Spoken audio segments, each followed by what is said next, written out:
Welcome to The Explainer. Today, we're jumping right into the storyteller's justice. We're going to break down the actual mechanics of crafting a documentary masterpiece. Think about this for a second. How do you tell a story that literally changes the world?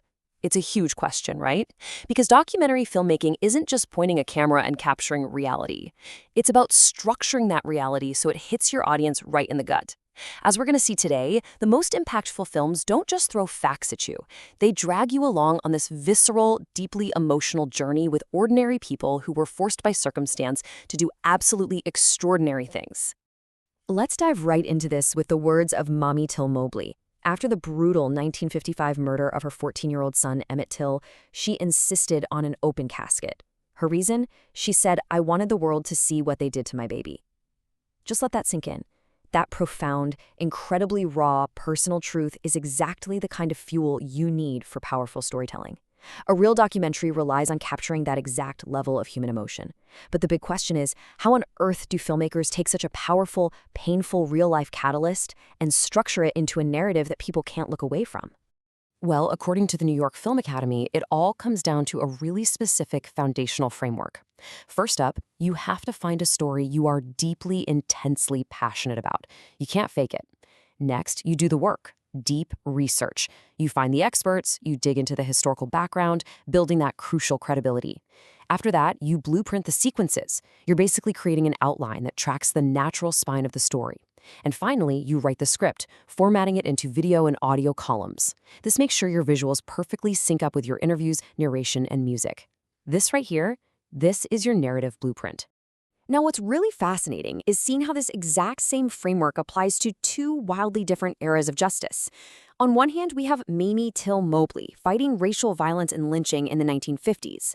On the other, we have Lilly Ledbetter, an activist fighting against gender pay discrimination and corporate inequality in the 2000s after she found out Goodyear Tire was paying her way less than the guys.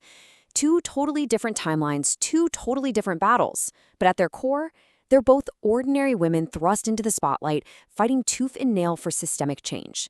And that shared DNA gives you an incredibly strong foundation for a documentary. And look at what happens when we map these historical realities onto a classic three-act cinematic structure. It's like a giant puzzle falling into place.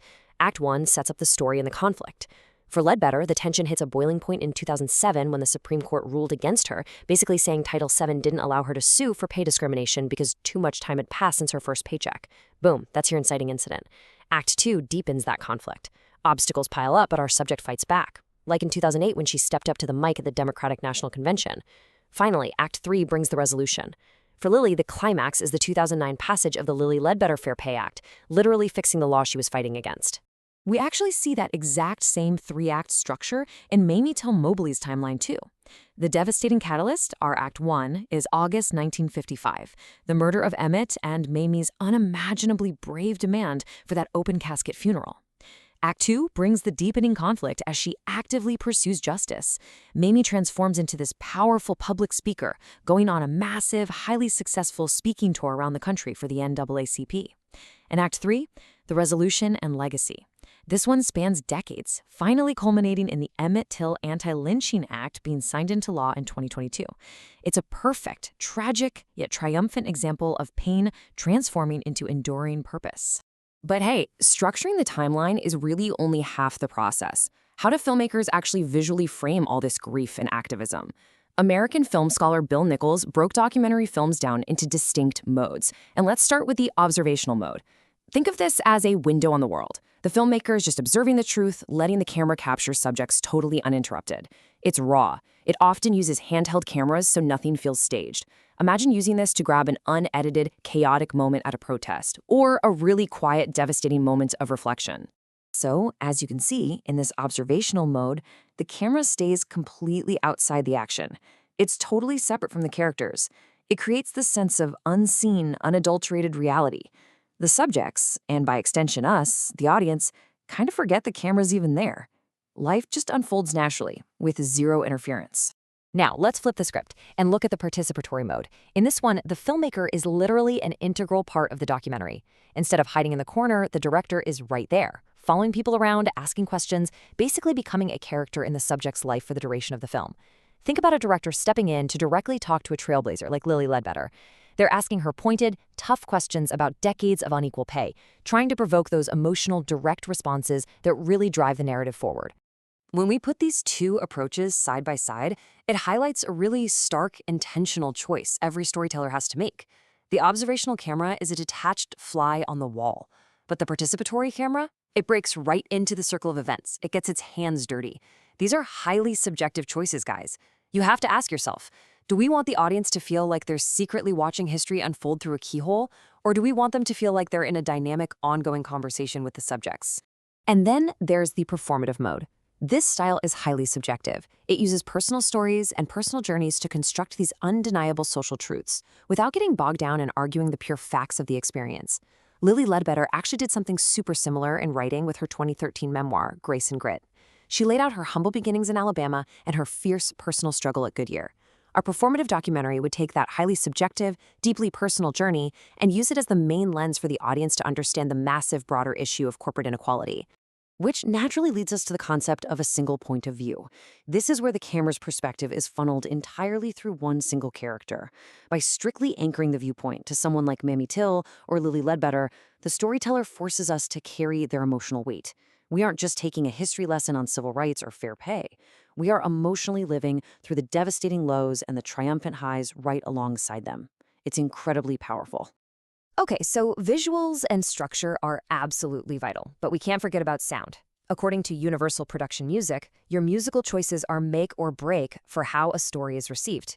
When you have raw, emotional interviews, you want minimal ambient tracks, maybe some gentle piano or strings, so you don't overshadow the dialogue.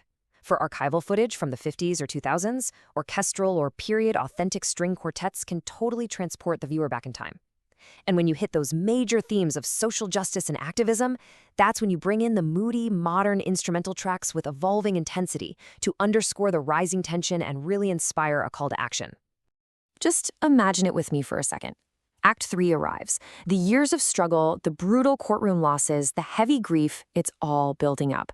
The music starts to swell into this moody, modern climax. The tempo quickens, the strings rise. The cuts between visuals get faster. You're seeing the gavels fall, the bills getting signed into law, the crowds going wild. The score is perfectly matching that rising tension, proving exactly how audio and visual elements combine to elevate this grand narrative of systemic justice.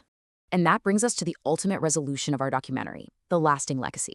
The Lily Ledbetter Fair Pay Act of 2009, the Emmett Till Unsolved Civil Rights Crime Act of 2007, the Emmett Till Anti-Lynching Act of 2022, Mamie Till Mobley being posthumously awarded the Congressional Gold Medal. These aren't just footnotes. These are tangible, world-altering impacts made by ordinary individuals who absolutely refuse to stay quiet. The cinematic journey ends not just with a feeling, but with real-world historic change. Which leaves us with one final lingering thought.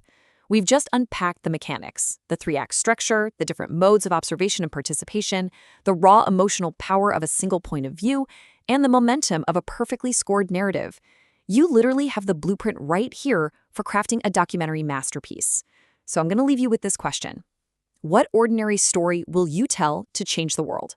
Thanks so much for hanging out with me on this deep dive in today's Explainer. I really hope you're leaving as inspired as I am.